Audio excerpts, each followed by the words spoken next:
The mist clung to the mountains that morning like a secret that refused to be told, curling through the tall pines, softening the edges of the world until everything seemed suspended between waking and dream. Somewhere in that hush of nature's breath, a man moved alone.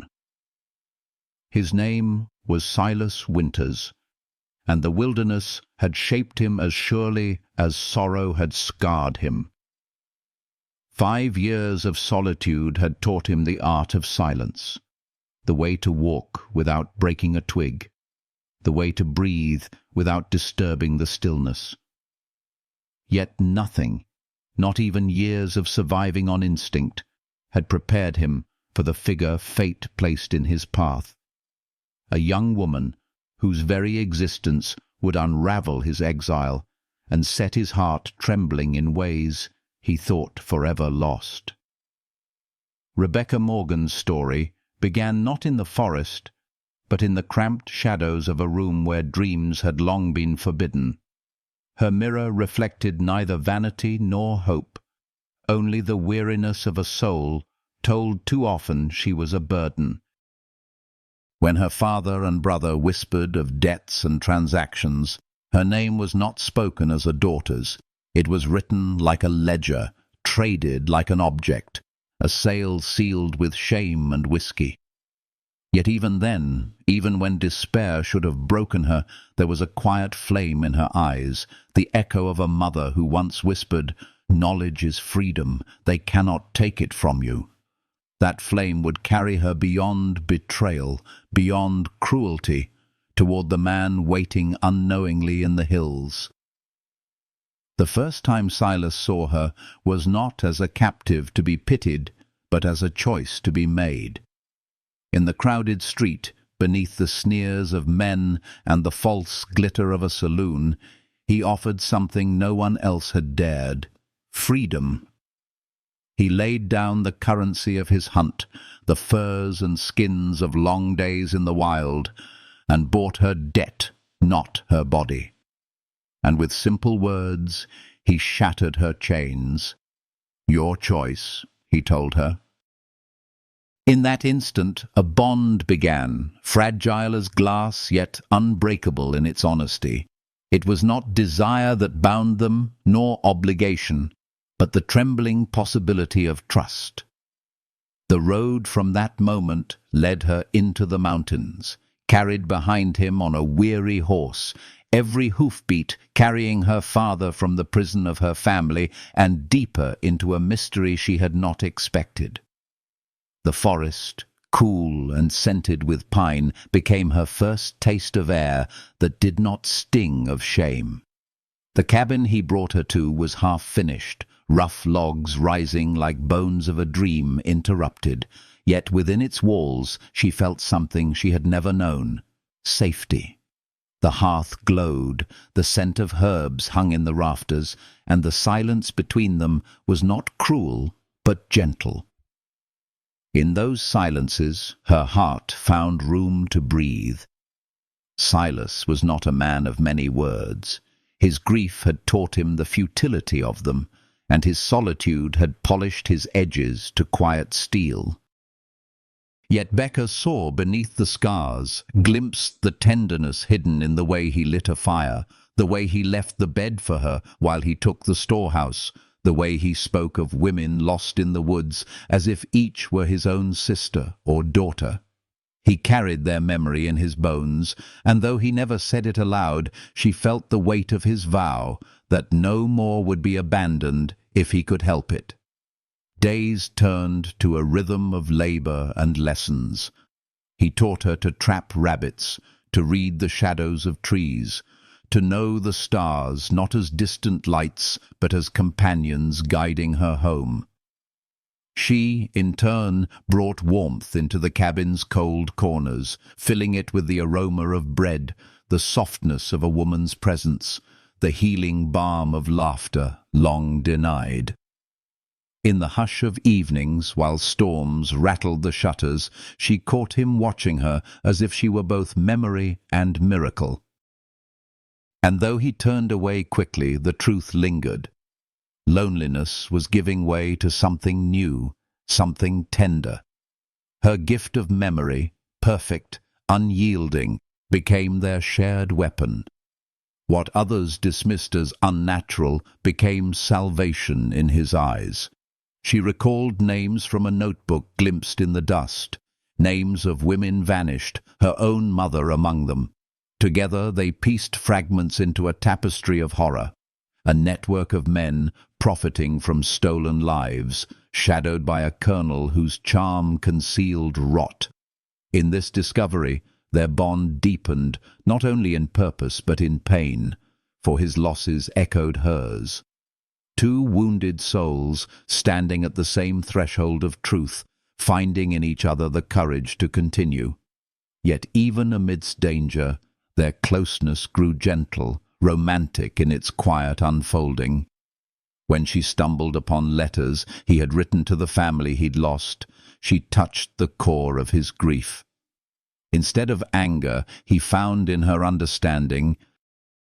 She confessed her own fear of forgetting her mother's voice, and in that shared vulnerability, something healing bloomed between them.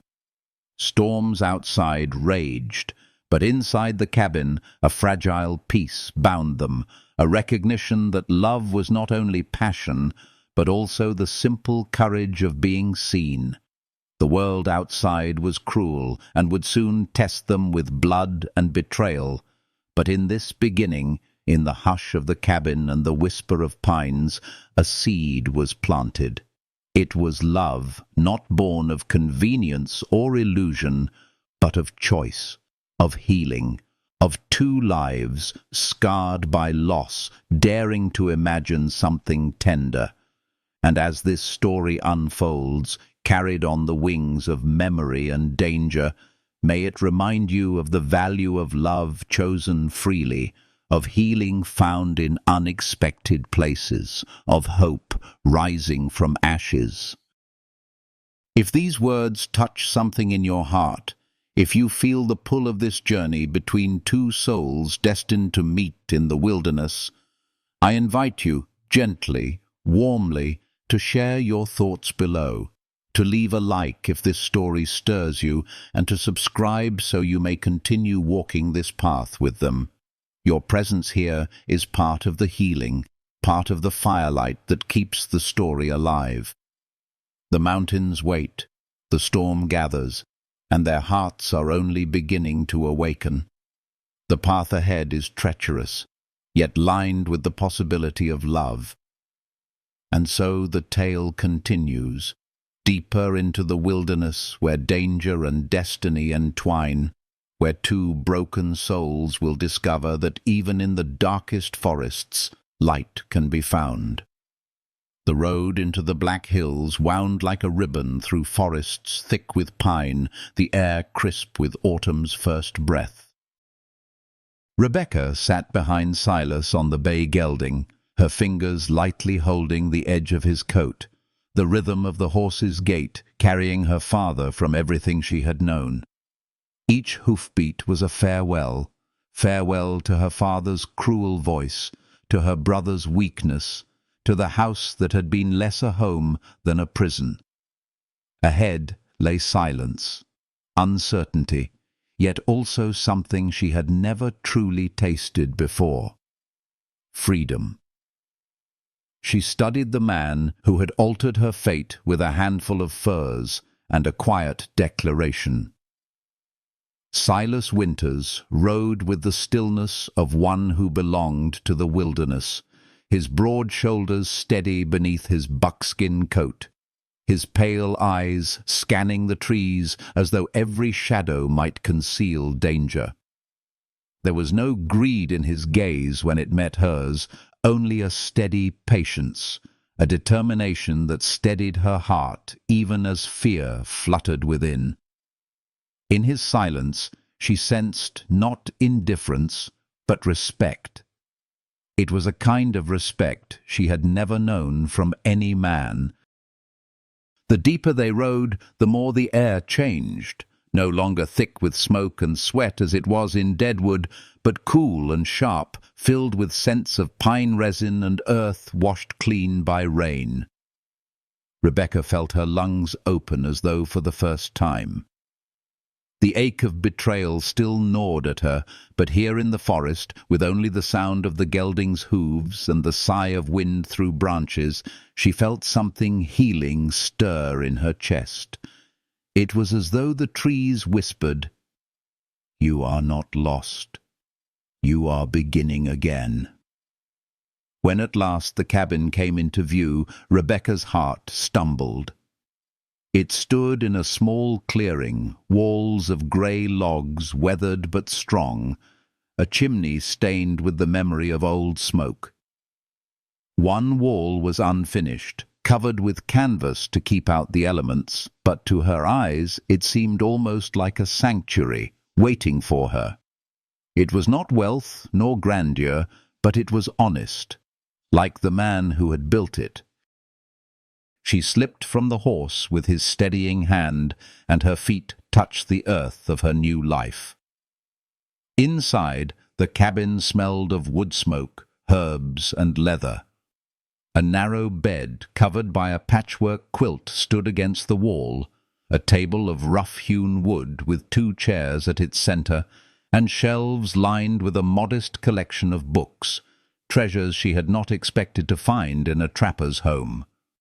Her fingers brushed one of the worn spines, and she thought of her mother's secret lessons by candlelight, the whisper that knowledge was freedom.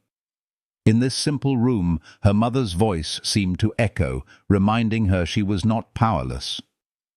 Silas set down water from the creek, then stood back as if measuring her reaction.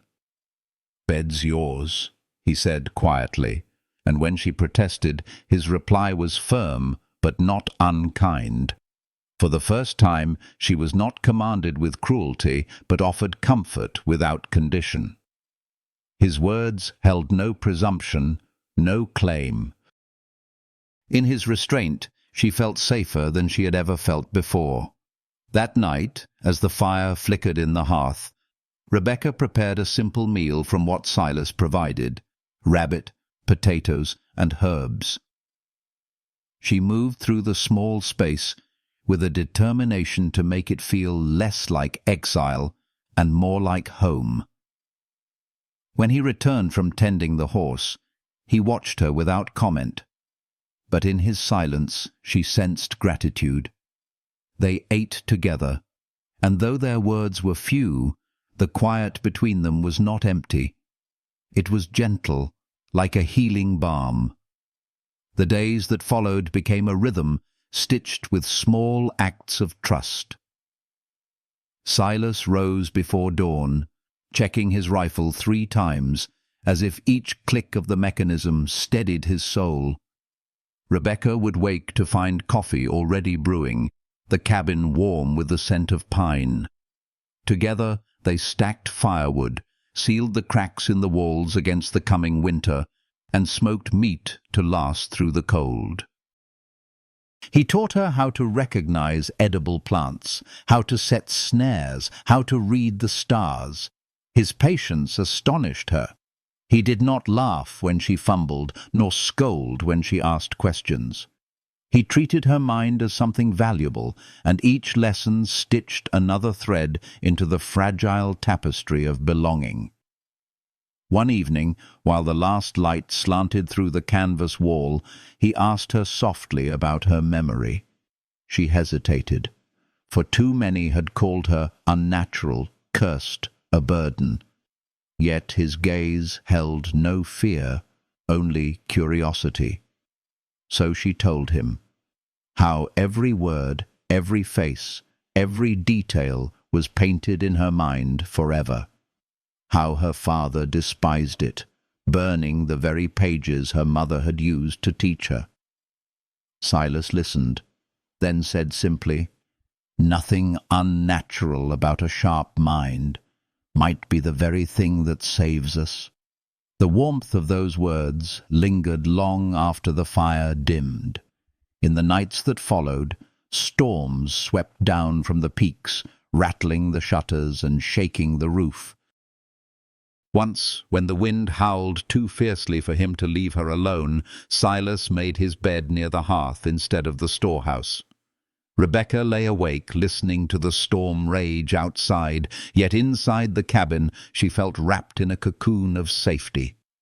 The glow of firelight painted his face in soft gold, and for the first time in years she drifted into sleep without fear.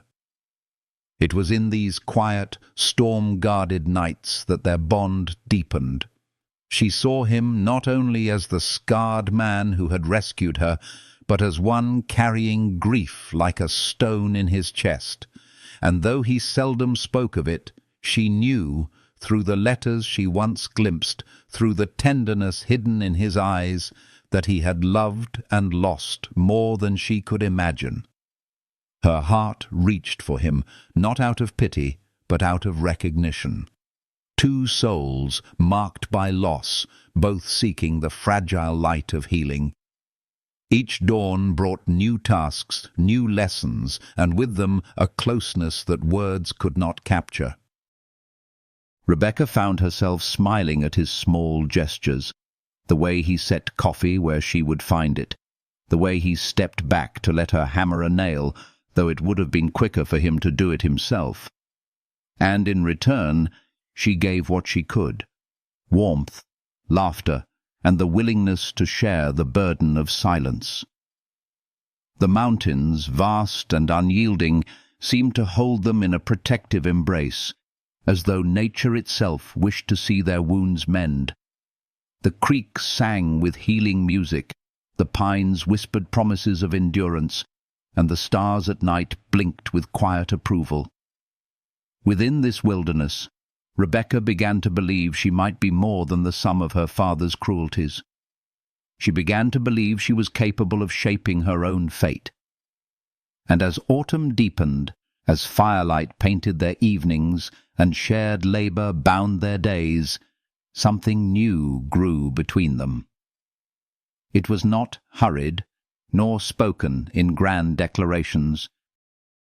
It was found in the brush of fingers passing tools, in the quiet exchange of glances across the fire, in the simple knowledge that two broken lives had found a fragile beginning together. Yet the world beyond their clearing had not forgotten them, nor would it leave them untouched. In time, shadows would press close, and secrets too long buried would demand to be unearthed. But for now, in the warmth of the cabin and the healing silence of the pines, they rested in the fragile beauty of a peace neither had dared to hope for. And with every passing day, the unfinished wall of the cabin felt less like a weakness and more like a promise, that one day, together, they might complete what had been left undone, not only in wood and stone, but in their hearts as well. Morning came softly. The forest veiled in silver light, as though the earth itself had exhaled after a long dream. Rebecca stirred in the cabin's narrow bed, the patchwork quilt warm against her skin, her ears catching the faint crackle of firewood Silas had already set in the hearth. The scent of coffee, strong and bitter, mingled with pine smoke, filling the room with a comfort she had never known in her father's house. She rose quietly, her fingers brushing over the wooden table where Silas had left a small slate and chalk, a gift she had not expected. "If you're going to use that memory of yours," he had said the night before, "might as well put it to work." That small gesture lingered in her heart, more precious than any jewel. Stepping outside, Rebecca found Silas on the porch, rifle cradled in his arms, his eyes scanning the tree line with a soldier's vigilance. The light caught the scar that traced his jaw, not ugly to her eyes, but a testament to survival. He turned slightly as she approached, his gaze softening though his body remained taut, always aware, always ready.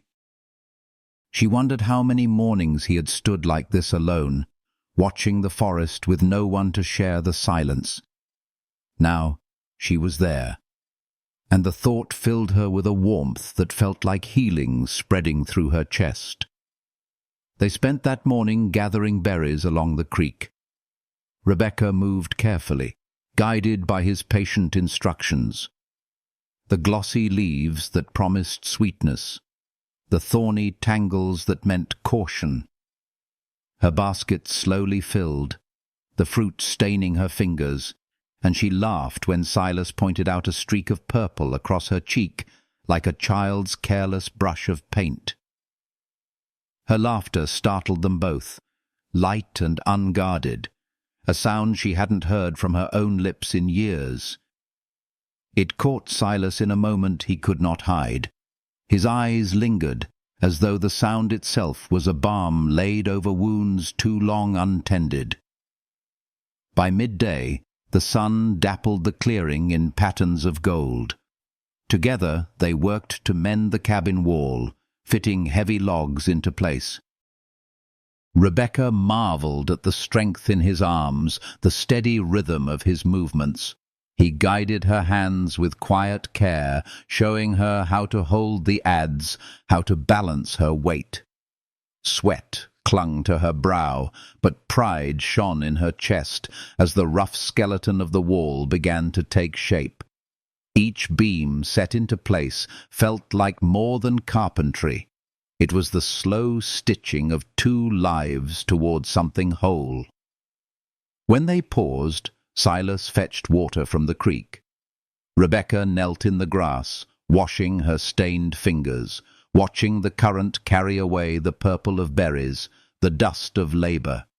She thought of her mother's words, "Knowledge is freedom," and realized she was learning again, not only how to survive, but how to live. The water's coolness felt like renewal, and when Silas returned, setting the bucket down beside her, he studied her with a look that seemed to say he, too, felt the same quiet healing. That evening, the cabin filled with the scent of stew simmering over the fire. Rebecca stirred the pot, adding herbs Silas had gathered, marveling at how such a simple act could feel like belonging. He watched her from his chair, his face lit by firelight, and though his expression was unreadable, his eyes carried something unspoken, something tender.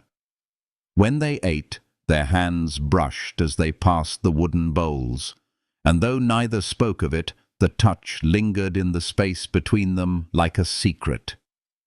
Later, as the storm clouds gathered over the mountains, rain began to fall, soft at first, then fierce.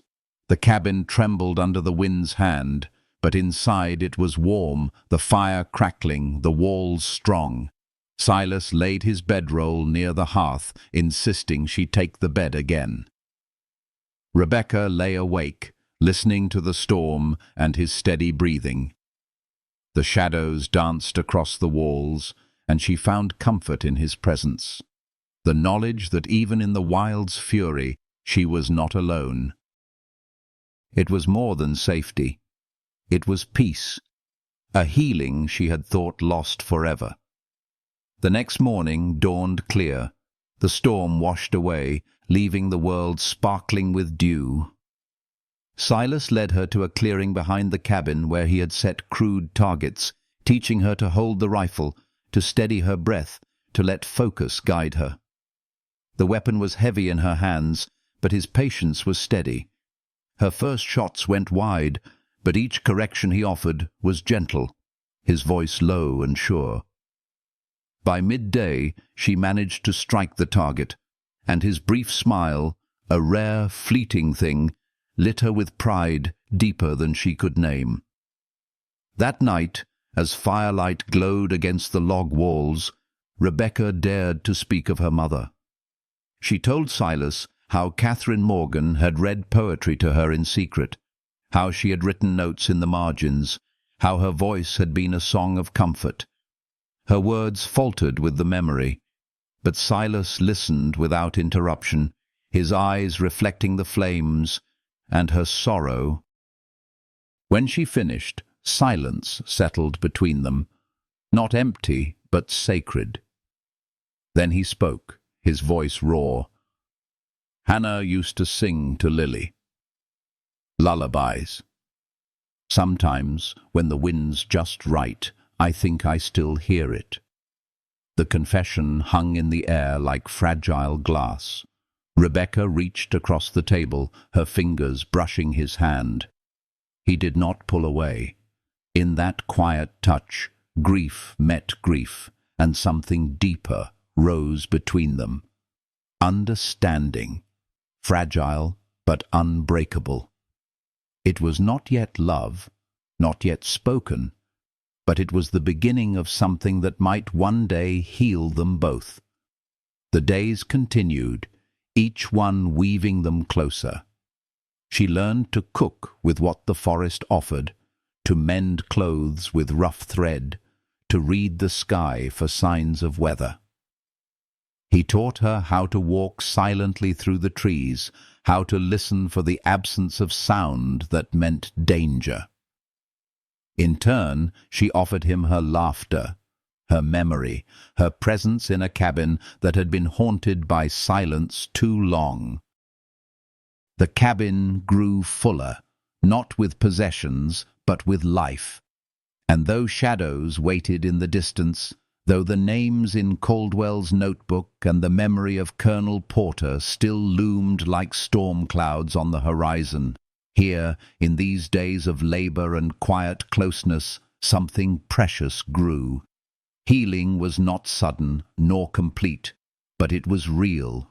It was found in the touch of hands passing a bowl, in the sound of laughter breaking silence, in the unspoken promise that neither was alone any more. The forest outside stood tall, the mountains unyielding, but within the small cabin a fragile warmth endured. It was the warmth of beginnings, of trust being born, of love not yet spoken but already alive. And as night fell once more, the fire burning low, Rebecca lay beneath the quilt, listening to the steady rhythm of Silas's breath by the hearth, and she felt hope bloom quietly within her, the kind of hope that heals, the kind of hope that changes everything. The forest was alive with quiet music the morning Rebecca awoke to find Silas already gone to his traps. The faint aroma of coffee lingered near the hearth, the last gift of his early hands, and beside the steaming pot he had left a scrap of parchment with a single word written in his firm script. Learn. Next to it lay the slate and chalk he had given her days earlier. She traced the word with her fingertip, the letters pressing into her memory. Not that she needed the aid. Still, the gesture warmed her heart, for it was not command, but encouragement, the kind her mother once offered. She spent the hours alone cleaning the cabin, her mind wandering to the mystery that hovered like shadow around them. That black notebook Caldwell had dropped. Its names, its figures, the single entry of Catherine St. Louis, 1863, it gnawed at her thoughts. When Silas returned with a brace of rabbits hanging from one hand, she met him at the door, her eyes alive with questions she could no longer hold back. "Tell me about St. Louis," she said softly. His shoulders stiffened, the old scar along his jaw tightening as he set down the game. For a long moment he did not answer, the firelight painting the deep lines of sorrow in his face. Then, with a slow breath, he began. He told her of his years as a detective, the trail of missing women that no one wished to follow, the whispers that led to powerful men and vanished into silence. He told her of Hannah and Lily, how one night he returned to flames devouring his home, the door barred from outside, his family lost to a warning written in fire. His voice was steady, but beneath it throbbed the weight of unshed grief. Rebecca listened without flinching. Her hand gripped the edge of the table, her chest aching with his words, for in them she heard echoes of her own loss. When he fell silent, she drew a long breath and whispered, "My mother was one of them, wasn't she? One who knew too much." He did not answer at once, but his pale eyes met hers with quiet truth. "The timing fits. The name fits. I can't swear to it, but yes, she was part of it." Tears stung Rebecca's eyes, yet they did not fall. Instead, a fierce strength rose in her, sharpened by years of silent suspicion. "Then we find the truth," she said. "We find it, even if it burns." That night, the cabin held the weight of their shared secrets. Silas sat near the fire, sharpening his knife, the sparks flashing briefly like fallen stars. Rebecca read aloud from her mother's book of poetry, her voice steady, filling the air with words her mother had once whispered in secret. It was as though Catherine herself had returned, her spirit alive in the cadence of her daughter's voice. Silas lowered his blade, listening, and for the first time in years the storm within him eased. He had thought grief his only companion. Now her voice, warm and healing, wove itself into the silence he had carried too long. The days turned colder, the breath of winter beginning to trace the mornings. Together they prepared, splitting wood until their muscles ached, hanging meat to smoke, sealing cracks in the log walls. Yet even in labor there was tenderness. Silas steadied ladders for her as she pressed clay into the gaps, his hand lingering just enough to keep her safe. She stitched a tear in his coat by firelight, her fingers brushing fabric worn by years of solitude. Neither spoke of what grew between them, but it was there in every shared glance, every touch that lingered a moment longer than necessity. On the 5th day, she discovered the letters. The storm kept Silas away longer than expected, and while cleaning she found the trunk beneath his bed. Curiosity tugged harder than caution, and when she opened the wooden box, she found them. Pages written in his hand, unsent letters to Hannah and Lily. She read the first lines before shame pricked her conscience, yet her perfect memory had already captured them.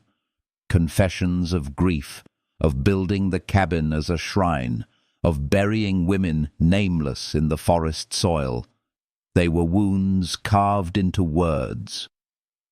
When Silas returned, his rifle across his shoulder, his eyes darkened as he saw the trunk ajar. Silence stretched sharp as a blade. Rebecca rose, guilt in her throat. "I read them," she admitted. "I shouldn't have, but I did. I'm sorry." He said nothing at first, only hung the rifle on its peg, his broad shoulders heavy with resignation. Then, with a weary sigh, he whispered, "They won't bring them back." Rebecca stepped closer, her voice trembling. "No, but they keep them alive, Silas. Just as my memory keeps my mother alive. The words are not weakness. They are love refusing to die." For the first time, his guarded eyes softened, his defenses falling away like old armor. He looked at her as though she had spoken a truth he had long feared. The firelight caught in the lines of his face, and she saw not only the scarred hunter, but the man who still carried love in his veins. The storm broke that night with fury, rain slashing against the canvas wall, wind howling like wolves through the trees. Silas made a bed near the hearth, his presence a shield between her and the storm. She lay awake, listening to the roar outside. But within the cabin there was warmth, and in that warmth something new was born. Her heart whispered that perhaps healing was not a dream. Perhaps even broken souls could find their way back to light. Morning brought a world washed clean. The pines dripped silver with rain, and the air sparkled as though the heavens had wept away sorrow. Silas showed her the trail toward Rapid City, spoke of the marshal who might believe them, of the need to gather proof stronger than memory. Rebecca listened, her resolve firm. The notebook would be theirs again, not for revenge alone, but for the nameless women buried in the woods, for her mother, for Hannah and Lily, for the chance of a world where such cruelty could no longer thrive. And as she looked toward Silas, scarred yet unbroken, she knew she was no longer alone in her vow. The path ahead would be dark, but they would walk it together. Their bond, tender and unspoken, had already begun to bloom like wildflowers in stone. The mountains bore witness, the cabin stood as their sanctuary, and the promise of love hovered quietly between them, waiting for the courage of confession. The wilderness stretched wide and uncertain, yet in that uncertainty lay hope, the fragile healing of two souls who had learned that even in ruin, beginnings could be found. And as the sun climbed higher, gilding the forest in gold, Rebecca felt the weight of destiny pressing forward, pulling them toward a truth that would demand all their strength, and perhaps, in its fire, reveal the depth of their hearts. The storm's memory lingered in the valley, though the sky the next morning was clear. Raindrops clung to pine needles, glimmering like tiny crystals as shafts of sunlight pierced the canopy. Rebecca rose early, her body still humming with the echoes of thunder, and found Silas on the porch, rifle in hand, his eyes turned toward the far ridges. He looked carved from the wilderness itself, scarred, silent, enduring. Yet when he glanced at her, something gentler stirred in his expression, a quiet recognition that she had shared his night of vulnerability. The day unfolded in work meant to distract the mind, but every task seemed woven with threads of intimacy. Together they carried logs left damp from the rain, stacking them against the cabin wall to dry. The weight of the wood pressed into Rebecca's arms, but Silas never once assumed she was too fragile. Instead, he moved beside her, lifting heavier pieces while leaving her the smaller ones, their rhythm falling naturally into sync. It was in the pauses between loads, when their breath misted in the cool morning air, that their gazes lingered just a heartbeat too long, saying more than either dared to speak aloud. By midday, Silas suggested she practice again with the rifle.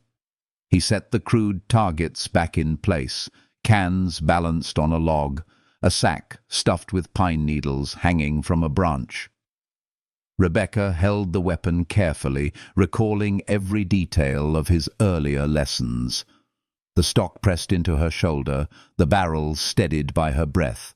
Her first shot missed, the recoil bruising, but he did not sigh or scold. Instead, he adjusted her stance with the lightest touch, his hand brushing her elbow, his voice low as the wind through pines. "Let the breath carry it," he murmured. The second shot rang truer, knocking a can into the grass. She felt pride bloom in her chest, and when she turned, his faint smile, rare and fleeting, was brighter than any applause. The afternoon passed in quiet labor. Rebecca prepared a stew from rabbit and wild onions, while Silas repaired the latch on the corral gate. The cabin filled with warmth, the scent of herbs and smoke wrapping them both in a cocoon of comfort. When they sat down to eat, their hands brushed as before, but this time neither withdrew quickly. Their fingers lingered, as though the storm outside had broken more than the sky. It had broken the silence they both clung to for protection. Later, when darkness fell and the fire painted the walls in amber light, Rebecca's eyes fell on the slate he had given her. She picked up the chalk and, with careful strokes, wrote her mother's name, Catherine Morgan. The letters glowed pale in the lamplight. Silas's gaze followed her hand, his expression unreadable. "You've been carrying her every day," he said quietly. "That's a heavy burden." "It's not a burden," Rebecca whispered. "It's all I have left. Every memory, every word she spoke, every detail of her face.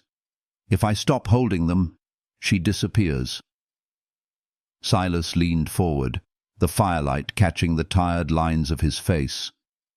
"Then let me carry some of it with you." The words were not dramatic, yet they struck deep.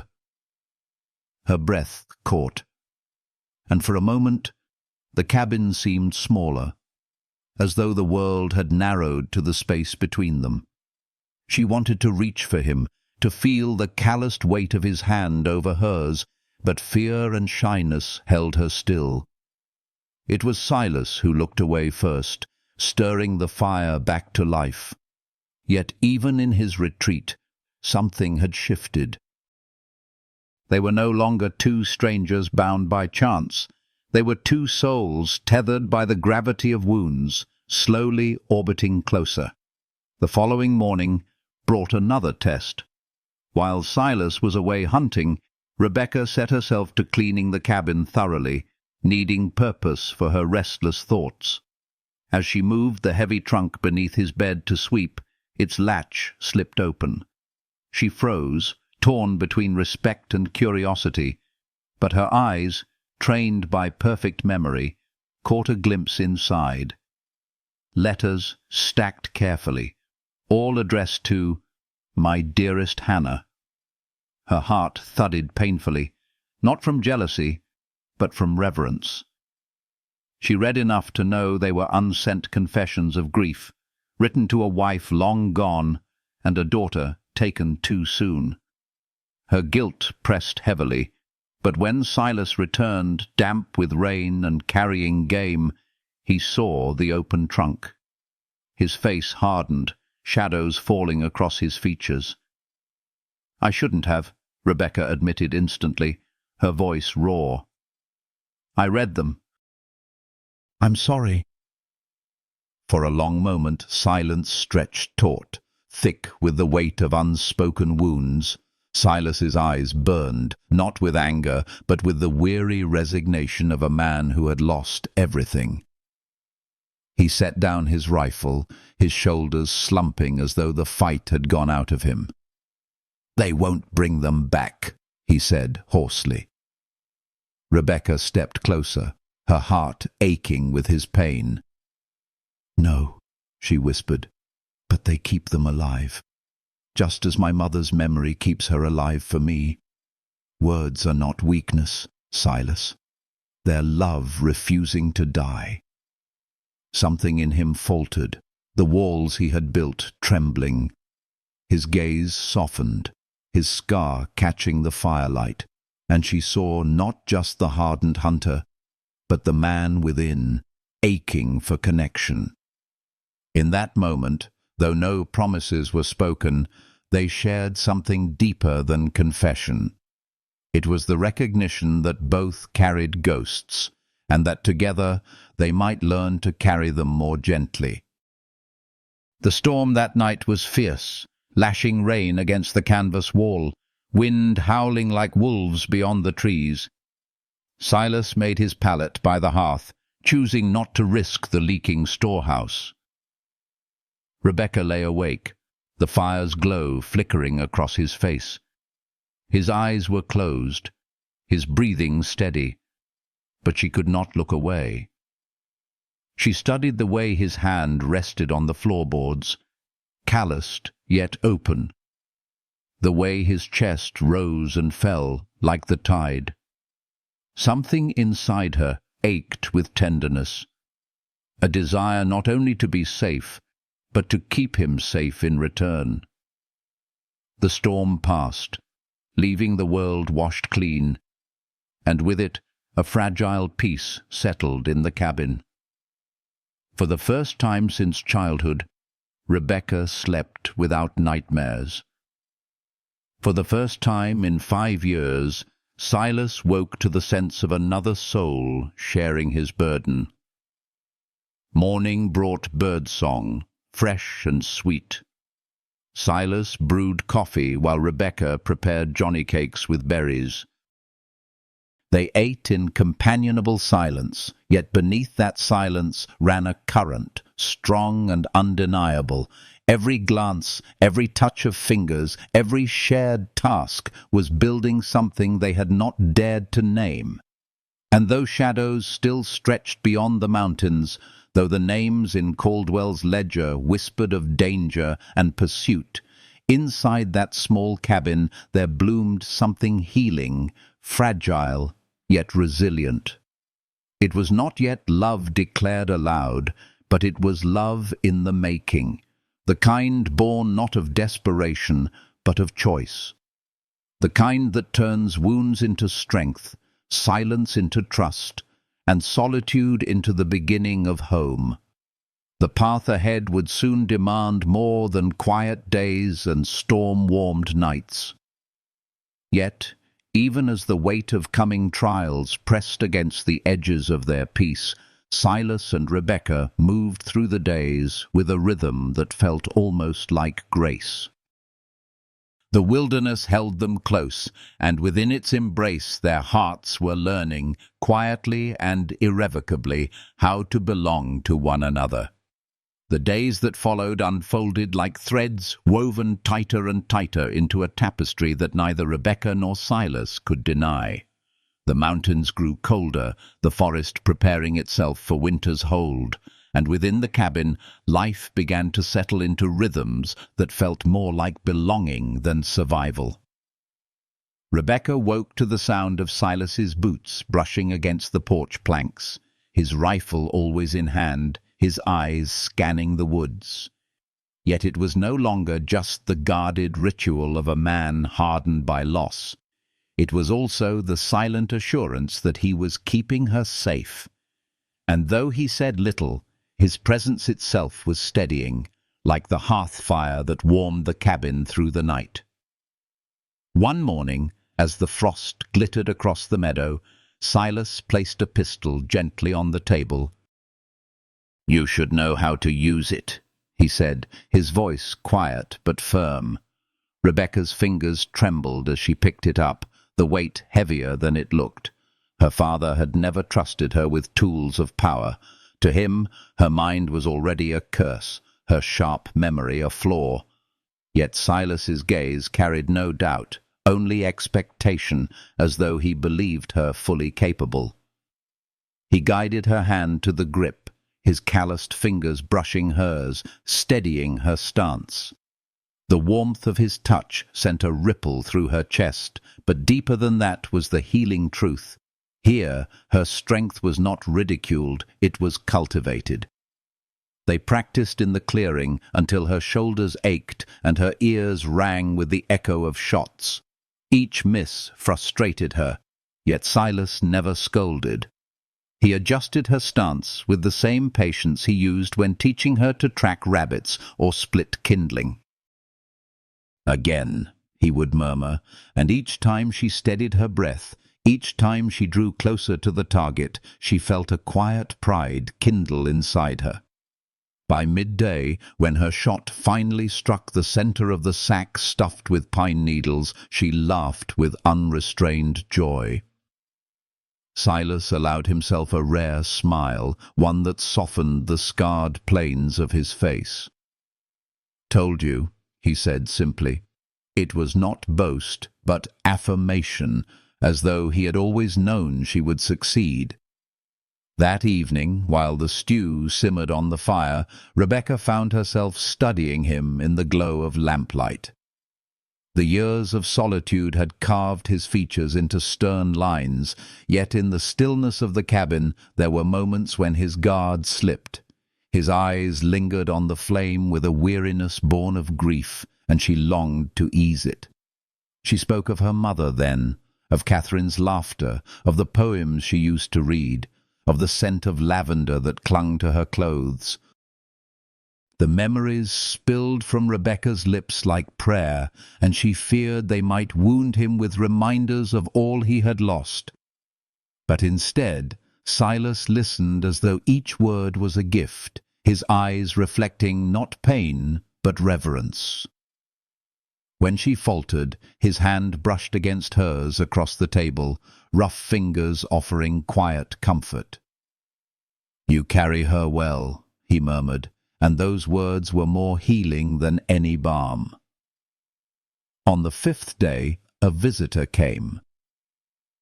Ezra Johnson appeared at the edge of the clearing, leaning on his walking stick, his eyes sharp despite his age.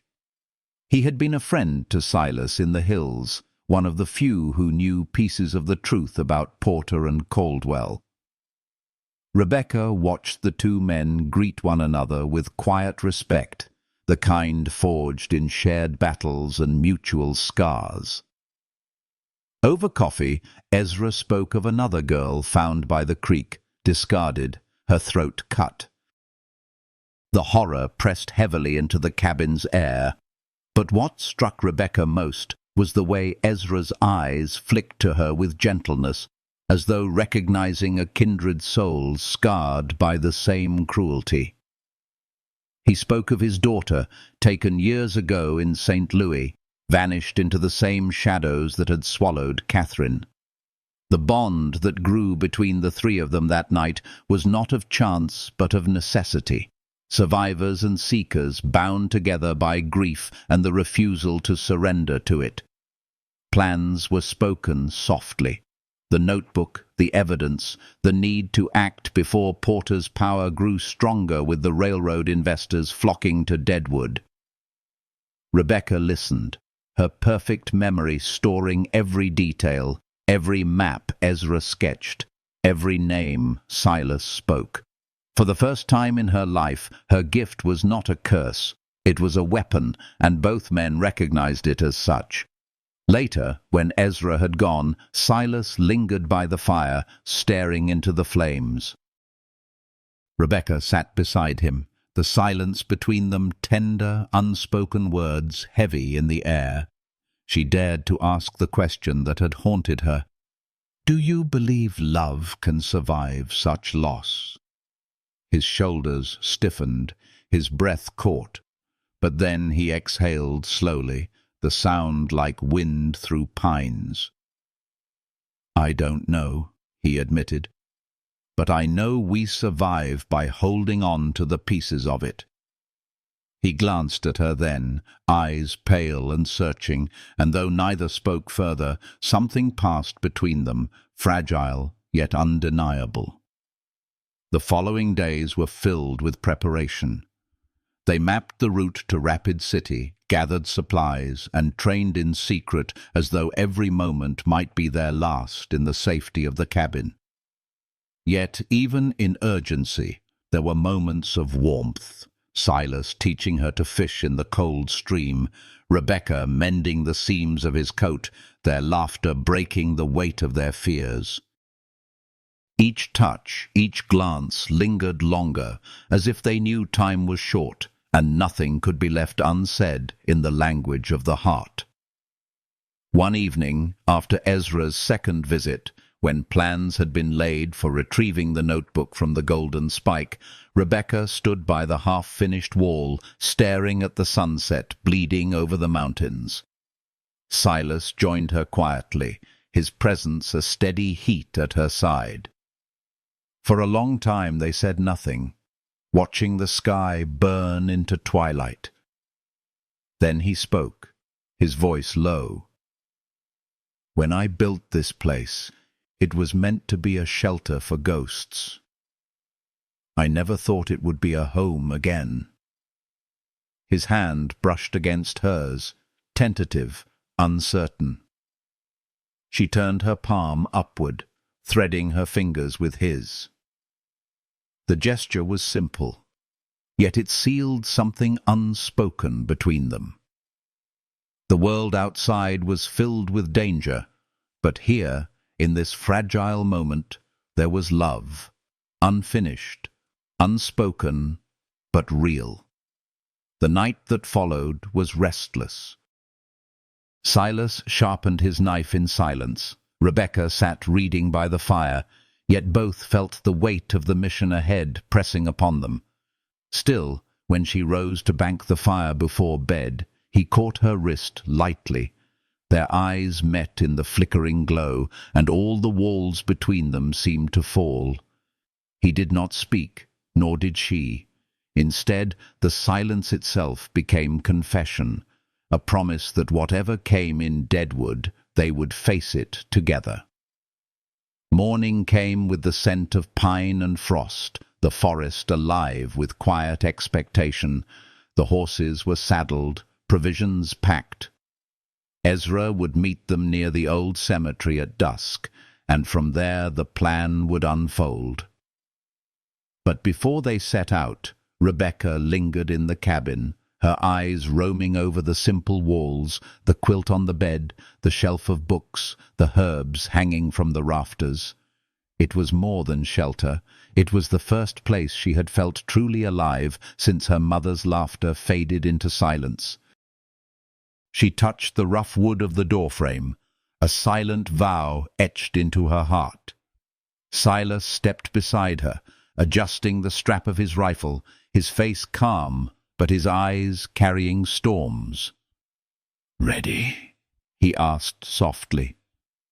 Rebecca looked at him, the man who had lifted her from despair, who had given her freedom instead of chains, and she nodded. "With you," she whispered. They left the cabin together, the clearing falling silent behind them, the wilderness stretching wide ahead. The bond they carried was no longer unspoken. It lived in every glance, every step, every breath shared between them. And though the road would lead into danger, perhaps even into fire, both knew now that they no longer walked alone. The trail bent toward Deadwood, toward secrets waiting in shadow, but within their hearts something brighter had begun. Love, fragile yet fierce, healing yet untested, pulsed between them like the steady rhythm of the horse beneath them. Whatever awaited in the dark streets and the golden facade of the saloon, they carried with them the truth of what had already been born in the quiet cabin of the Black Hills. A love that had survived loss, a love that was learning to heal. The ride into Deadwood was a slow unraveling of silence. The town rose like a scar in the valley, smoke curling from chimneys, the clang of hammers and the drunken laughter of men spilling from saloon doors. Rebecca sat behind Silas, her hands clasped against his coat, her breath steady, but her heart pounding with a rhythm too fast to tame. She had promised herself not to look back at the cabin as they left, but its memory pressed behind her eyes like a lantern against the dark, a fragile promise of safety they might never touch again. Ezra met them at the old cemetery at dusk, the graves leaning crooked in the shadows, the sky a deep bruise of purple fading to night. He brought disguises, a miner's coat for Silas, a plain dress and shawl for Rebecca. When she pulled the shawl close, tucking her hair beneath, she felt herself vanish into anonymity. Yet beneath the disguise, her spirit burned. This was no longer the girl sold for $50. This was Catherine Morgan's daughter, carrying her mother's fight forward. They moved into town on foot, weaving through narrow alleys where lamplight spilled golden onto the mud. The Golden Spike loomed ahead, its facade polished, windows glowing with the lure of sin and comfort. Music drifted from within, laughter loud enough to mask the suffering hidden behind closed doors. Silas's hand brushed Rebecca's arm briefly as they paused at the rear alley. His voice was low, steady as stone. "We go quick, in and out. No hesitation." She nodded, and though her breath trembled, her resolve held. Inside, the air was thick with smoke and perfume. They slipped through the service door Silas had picked open, the corridor narrow and dark. Rebecca's perfect memory guided her steps, recalling the layout from a fleeting glance weeks ago. They reached Caldwell's office, the lock protesting before surrendering to Silas's steady hands. The safe sat behind a painting, exactly as Ezra had said. The minutes stretched long as Silas turned the dial, his ear pressed to the tumblers, while Rebecca's hands rifled through the desk drawers. She found the ledger first, lists of names, destinations and prices that turned her stomach cold. Her fingers traced the ink as though touching ghosts. And then the safe clicked open, revealing the black notebook. Silas passed it to her, his eyes never leaving the door. She opened it, and her mind drank in every word. Pages of names, stretching back 15 years. St. Louis, Helena, Deadwood. Catherine Morgan, 1863, eliminated. Hannah Winters and Lily, 1871, eliminated. Each entry cut like a blade, yet Rebecca forced herself to read, to remember, to carry these women into light. Her hands shook as she closed the book. "It's all here," she whispered. Silas took it, tucking it into his coat. For a moment their eyes met, and in that silence was both rage and tenderness. Justice was no longer just a dream. It was alive, cradled between them. But footsteps in the hall shattered the fragile moment. Voices, rough and sharp, echoed closer. Silas pulled Rebecca behind the desk, his revolver drawn, his body taut as a bowstring. The door rattled, but then another voice called Caldwell away. Porter demanding his presence at the Grand Central Hotel. Silence returned, heavy but merciful. They slipped from the office, their hearts pounding, the notebook pressed between them like sacred scripture. On their way out, they crossed paths with a girl in a gaudy dress. She froze at the sight of them, her eyes flicking from the pistol to Rebecca's borrowed shawl. And for a heartbeat the air held danger. But then the girl's expression shifted, weary understanding replacing fear. "Back door's clear," she whispered. "Make them pay, for all of us."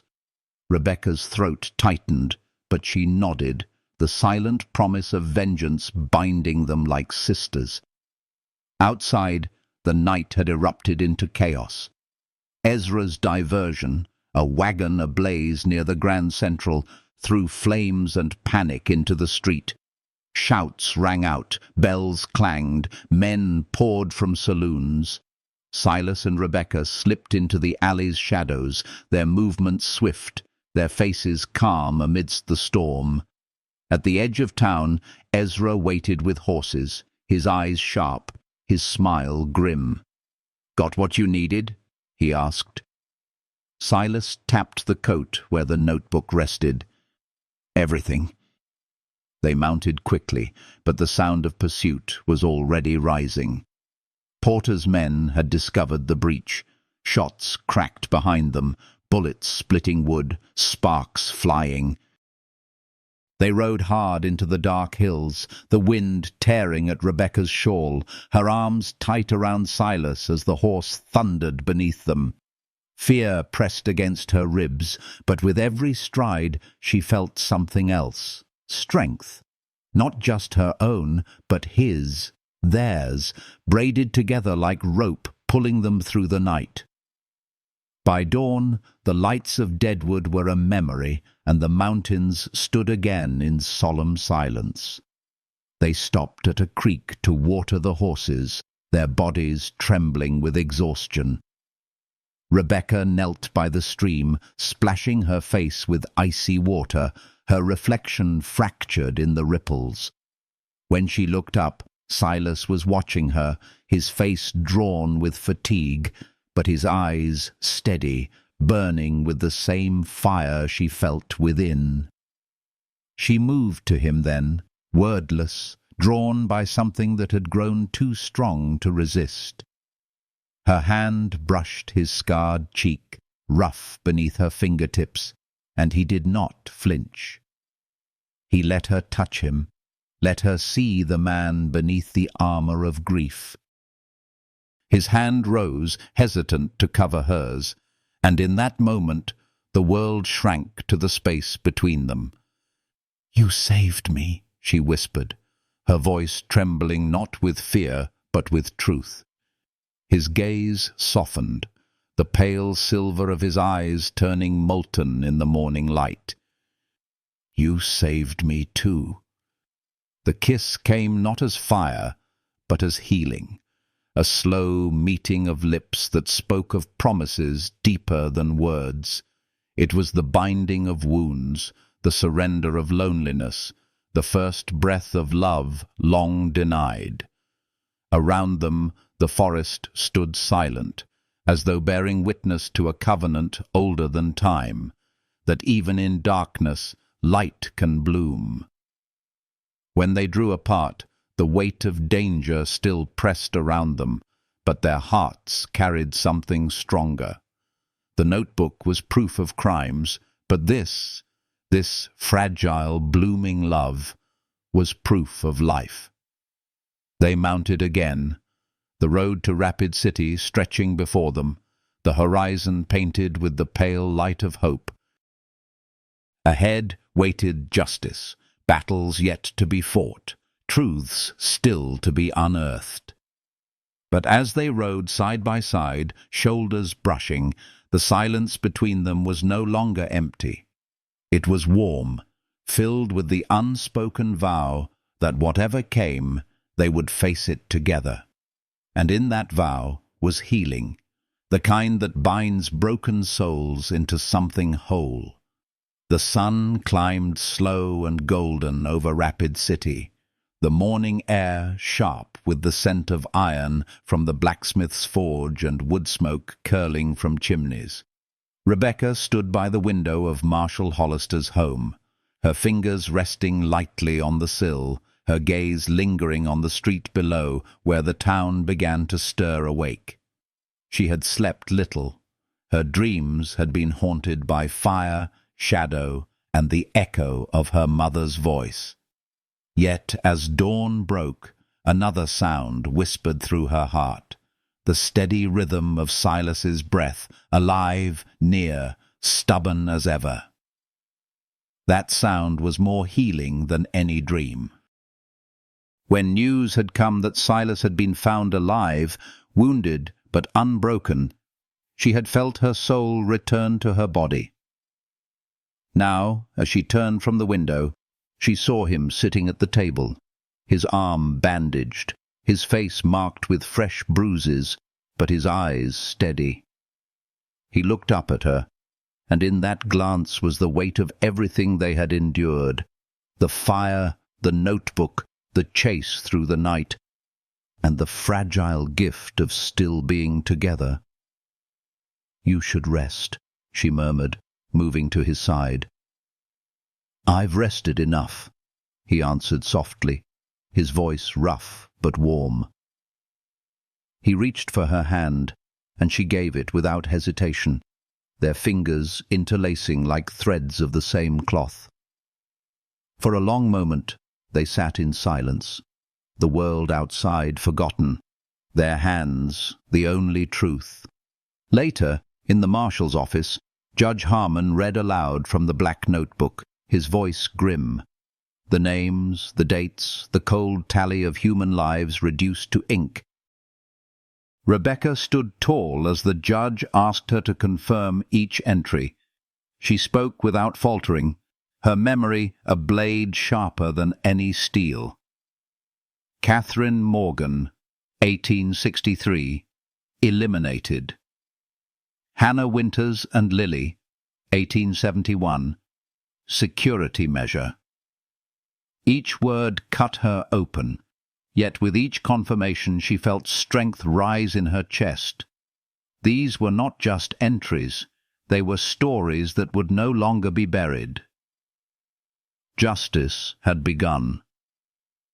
Silas stood beside her through it all. Though his body bore the marks of captivity, his presence was unshaken. When she faltered, when grief threatened to pull her under, his hand brushed hers, steadying her like the roots of an oak. And when the judge declared that warrants had been issued, that Caldwell and others had been arrested, Rebecca felt a tide of hope swell within her. Porter had fled, yes, but the walls of his empire were cracking. Days passed in a blur of preparation, of testimony, of townsfolk whispering of the scandal unravelling in Deadwood. Yet, within the quiet moments between duties, Silas and Rebecca found themselves drawing closer. In the evenings, she would read aloud by the fire, sometimes poetry, sometimes the ledgers she copied for the trial. He would sit nearby, sharpening a knife or mending tack, his eyes lifting often to watch her lips form each word. She noticed how the lines of grief softened when he listened, how his shoulders eased as though her voice soothed wounds deeper than flesh. And when she grew weary, when her voice faltered, he would take the book from her hands, close it, and simply sit in silence with her, the warmth of his presence saying what words could not. "You are not alone any more." One evening, as the sky outside darkened into a river of stars, Silas rose and opened a wooden box he had carried with him for years. Inside lay tokens of Hannah and Lily, a child's ribbon, a thimble, a sketch. He placed it before Rebecca, his scarred hands trembling slightly. "These were my reminders," he said, "my ghosts. But I don't want them to be chains anymore. I want them to be bridges." Her eyes filled with tears as she touched the ribbon, the thimble, the fragile pieces of a life stolen by fire. Then she lifted her gaze to him, her voice steady, though her heart shook. "They are not chains, Silas. They are love, and love doesn't die. It carries forward." She took his hand, placing it over her heart. "It carried me here, to you." The silence that followed was sacred. He leaned close then, and their lips met not in desperation, but in quiet reverence, the kiss warm, healing, filled with the promise of tomorrow. It was a vow unspoken yet undeniable, that whatever shadows lingered, whatever roads still stretched before them, they would walk together. When winter finally spread its hand over the hills, the trials began. Rebecca stood as witness, her memory laying bare the corruption that had hidden behind money and power. Silas stood beside her, his testimony steady, his voice carrying the weight of 5 years of pursuit. Caldwell's face grew pale as his empire crumbled in the courtroom, and though Porter remained at large, whispers spread that he was hunted now, a fugitive with nowhere to hide. On the final night of the hearings, Rebecca and Silas returned to the cabin in the Black Hills. The snow lay thick, blanketing the forest in silence, the sky bright with stars. The cabin walls, once unfinished, now stood whole, mended by their hands. Inside, The fire glowed, and for the first time since its building, it felt less like a refuge for ghosts and more like a home. Rebecca set her mother's book of poetry on the table, its pages worn, its margins filled with Catherine's handwriting. She opened it, reading aloud softly, her voice carrying through the quiet room. Silas sat across from her, his eyes on her face, the firelight painting warmth across his scar. As she finished, silence filled the cabin, but it was a silence of peace, not of emptiness. He reached across the table, his hand covering hers. "This place was meant for survival," he said, his voice low, tender. "But with you, it's more. It's life. It's home." Her throat tightened with emotion, but she smiled through it, her heart full. "Then let's keep building it. Together." That night, as they lay side by side, the fire crackling low, the storm outside gentle rather than cruel, Rebecca felt her soul rest for the first time in years. Healing, she realized, was not a destination, but a journey best shared with a hand to hold, a heart to trust. Silas's breathing beside her was steady, and she drifted to sleep with the certainty that love, fragile yet fierce, had finally found them both. And so, though danger still lingered beyond the hills, though Porter's shadow remained somewhere in the distance, they had carved something enduring in the wilderness, a love born of choice, of healing, of two broken lives stitched back together by trust. If this story touched your heart, if you felt the warmth of their journey, I invite you to leave a like, share your thoughts in a comment, and subscribe to follow their path as it unfolds. Every word of encouragement is a flame that keeps stories like this alive, carrying hope, healing, and love into the hearts of many.